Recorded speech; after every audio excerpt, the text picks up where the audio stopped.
Now, the Islamic State obviously is warring against the Iraqi government at the moment. What is the tension there?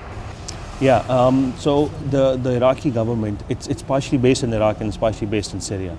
The problems with the Iraqi government, it just doesn't have, I mean, it's not the only group that has problems with the Iraqi government.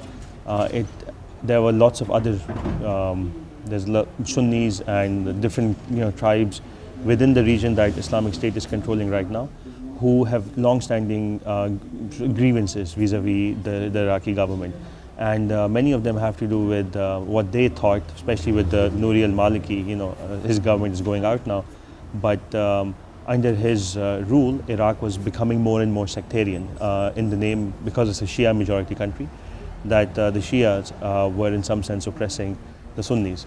Now, one has to be careful over there, because many Shia authorities, like religious authorities, also told the rulers of Iraq that they have to be careful, given their policies.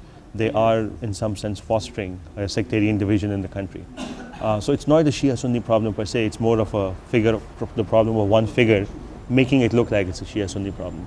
But unfortunately that happened, and in that context there were many people who were, as much as they might have hated the Islamic State or ISIS at that time, they were still willing to form an alliance, a band of militants together, so that they can fight their common enemy. Right now that common enemy seems to have receded. I'm not sure how stable their alliance is going to be. Now, is it safe to say that the Islamic State wants to form a central Islamic State in the region? We see that now by their movements through Iraq into Syria.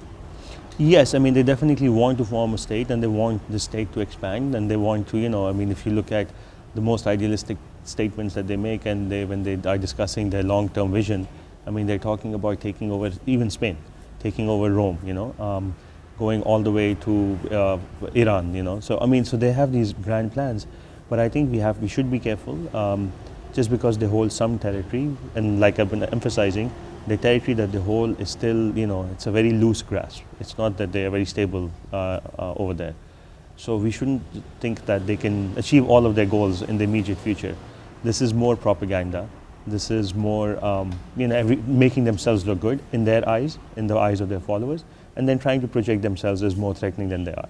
And of course, the US forces and even British forces are working against them at the moment. Is this why we're seeing the US journalists beheaded and the lives of UK citizens threatened?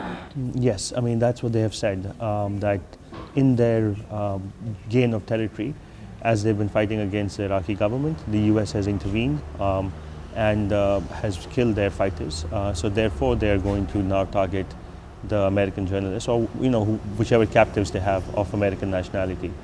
I mean, that's what they're saying. There are some intelligence analysts who are doubting that these videos were released, or the killings happened when the videos were released. Some of them are of the opinion that the killings might have happened long before, and the Islamic State just knew that the US will come after it, so it had this stuff recorded and now it's releasing it, which would then make you think that they're not really killing these people as a threat to the US and asking them to back off. It's more that they understand it's inevitable, US is going to attack. And this, again, like I said, is a kind of propaganda to make themselves look like they are engaging in something, despite on the ground militarily being pushed back by the US.